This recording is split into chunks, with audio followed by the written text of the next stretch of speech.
Graça e paz para todos, queridos irmãos. Aqui é o pastor Paulo Henrique e a partir de hoje eu gostaria de estar fazendo uma série de exposições bíblicas no livro de Salmos. O livro de Salmos, que é um dos livros mais apreciados por todos os cristãos. O livro de Salmos, ele é o maior livro da Bíblia e também contém o capítulo mais longo, que é o Salmo 119, além do mais curto, o Salmo 117. O livro de Salmos é o inário, o livro devocional dos hebreus, além também de ser o livro do Antigo Testamento mais lido pelos cristãos. O título do livro de Salmos vem da Septuaginta, que era a antiga tradução grega do Antigo Testamento, e esse também é o nome usado no Novo Testamento. Esse título em grego pode ser traduzido por cânticos, e no original hebraico o título é louvores. A palavra sela, que aparece tantas vezes, são cerca de 71 vezes no livro de Salmos, significa levantar e indica um interlúdio musical, que podia ser uma pausa, um intervalo para o canto, onde um pequeno trecho musical é tocado entre duas estrofes, ou mesmo uma mudança de acompanhamento musical. O livro de Salmos inclui 150 composições separadas que foram escritas por vários autores durante um longo período. A formação do livro de Salmos durou vários séculos e só foi completada algum tempo após o exílio babilônico. Os Salmos foram escritos por diversos autores, sendo que a maioria deles foi composto por Davi, que compôs 73 salmos, Asaf, que compôs 12 salmos, e os filhos de Coré também compuseram 12 salmos, Salomão 2, Emã 1, Etan 1 e Moisés 1. Os demais salmos, eles são anônimos. Embora não possa ser comprovada a autoria, os tradutores da Septuaginta atribuem 15 salmos a Ezequias, um salmo para Jeremias, um salmo para Ageu, um salmo para Zacarias e um salmo para Esdra. O livro de Salmos ele está dividido originalmente em 5 livros. O primeiro livro, que vai do capítulo 1 ao 41, o segundo livro, do Salmo 42 ao 72, o livro 3, do Salmo 73 ao 89, o livro 4, do Salmo 90 ao Salmo 6, e o livro 5, do Salmo 107 ao Salmo 150. Alguns comentaristas afirmam que o motivo desta divisão provavelmente é a imitação da divisão quíntupla da Torá ou do Pentateuco. Os salmos também eles podem ser divididos em categorias ou tipos de salmos. Por exemplo, louvor, que engrandece o nome, a bondade, a grandeza e a salvação de Deus. Ações de graças, que reconhece o socorro e o livramento divino. Lamentos, que expressam clamor a Deus por socorro. Penitenciais, que expressam a tristeza pelo pecado. Históricos, que fazem uma retrospectiva da operação de Deus no meio do seu povo. Majestade divina, que declaram a majestade de Deus. Cantos litúrgicos, que eram os cânticos para as festividades religiosas. Confiança e devoção, eram os salmos que expressam a confiança em Deus e a devoção da alma para com o Senhor. O cânticos de peregrinações eram entoados pelos peregrinos a caminho de Jerusalém para celebrarem as festas anuais da Páscoa, do Pentecostes e dos Tabernáculos. Os Salmos 120 a 134 também são conhecidos como Cântico dos Degraus. Sobre a natureza, reconhecem as obras de Deus na criação dos céus e da terra. Os salmos sapienciais e didáticos, que oferecem diretrizes para os piedosos. Os salmos messiânicos falam da pessoa e da obra do Messias. E os salmos imprecatórios, que pedem o julgamento e a condenação divina sobre os ímpios e perversos.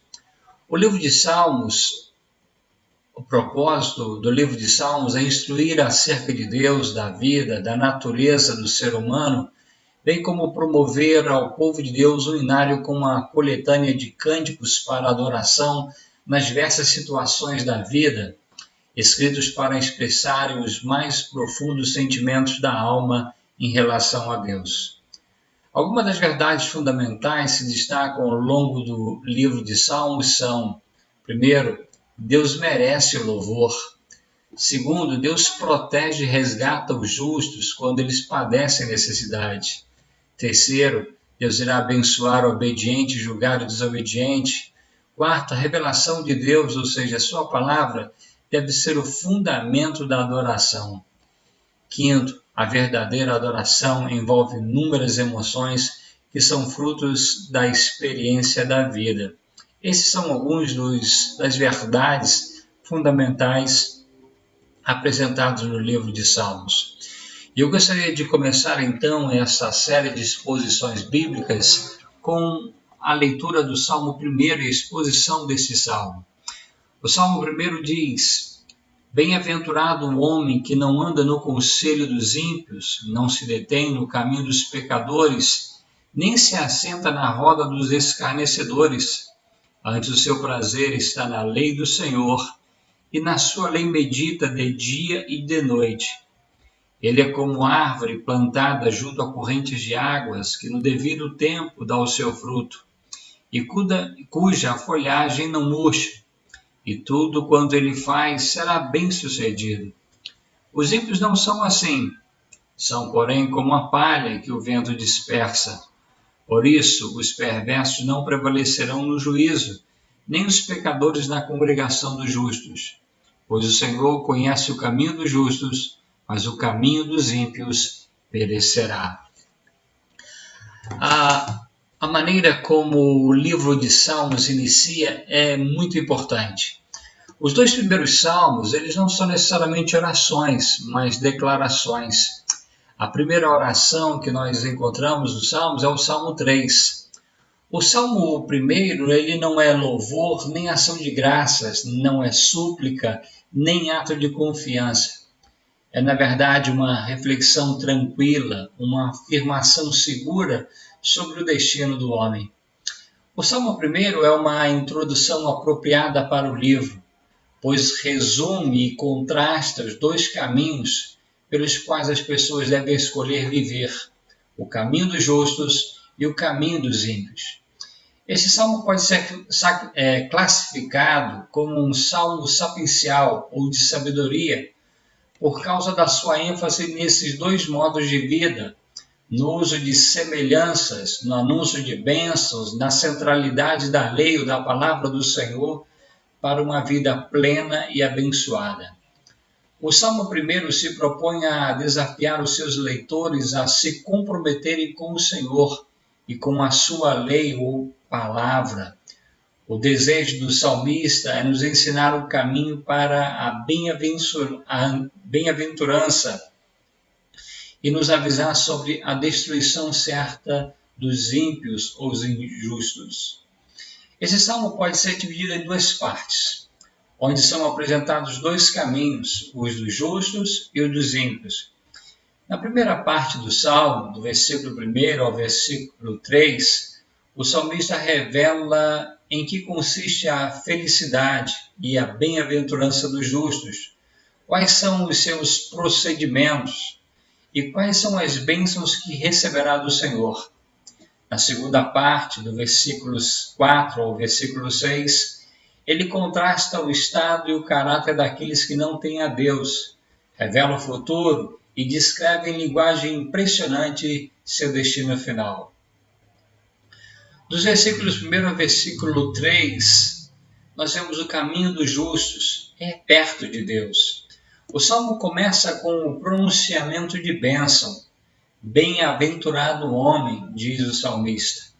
A expressão bem-aventurado é um termo mais forte do que feliz, embora muitas vezes inclua felicidade. É uma exclamação forte de emoção, resultante de uma reflexão sobre o assunto. A palavra bem-aventurado está no plural em hebraico, porque nenhuma bênção vem sozinha. A fidelidade do homem bem-aventurado destaca-se principalmente pelo que ele evita e pelo que ele faz. O homem bem-aventurado é fiel a Deus naquilo que evita. O caráter do homem bem-aventurado é definido por 3 requisitos, na forma negativa, ou seja, é definido por aquilo que ele evita. O homem que é bem-aventurado e, antes de tudo, descrito segundo aquilo que ele não faz. Trata-se de 3 nãos.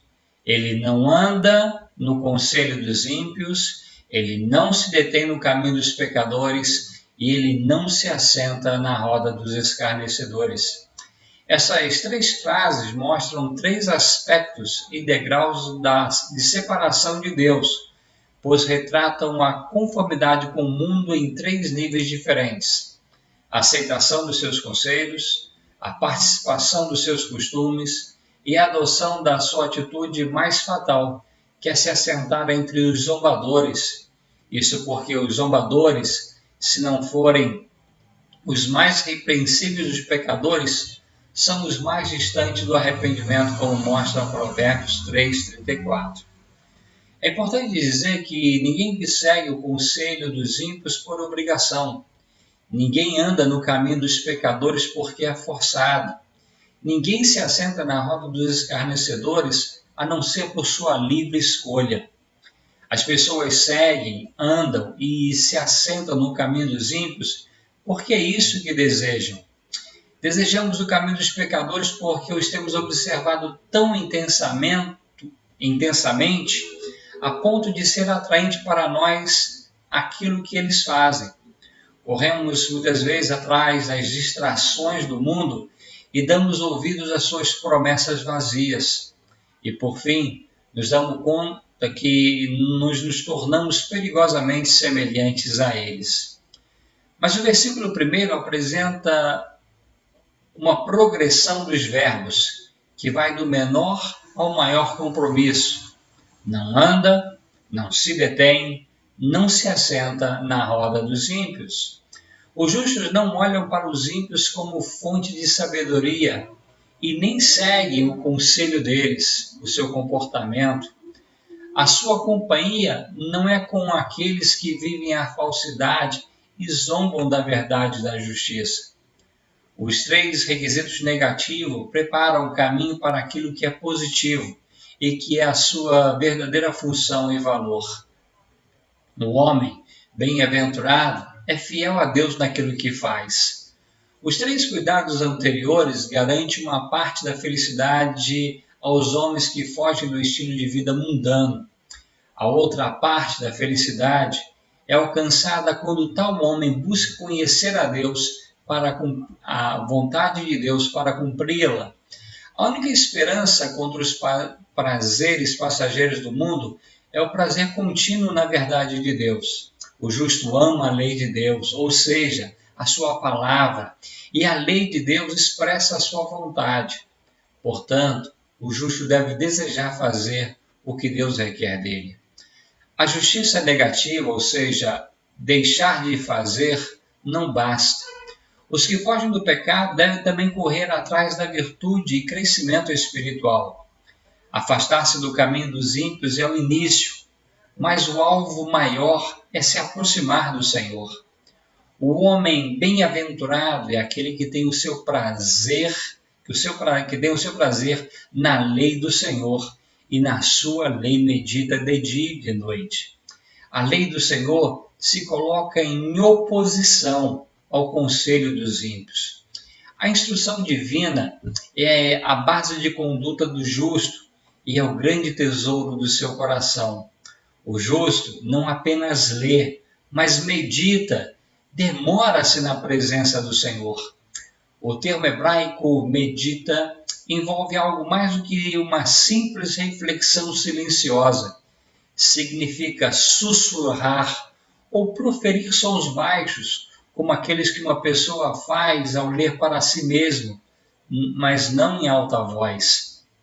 A ideia aqui é de alguém que fica recitando para si sem se cansar as verdades que ele aprendeu a fim de memorizá-las e compreendê-las. De acordo com 2 Coríntios capítulo 10, versículo 4 e 5, a mente é um campo de batalha.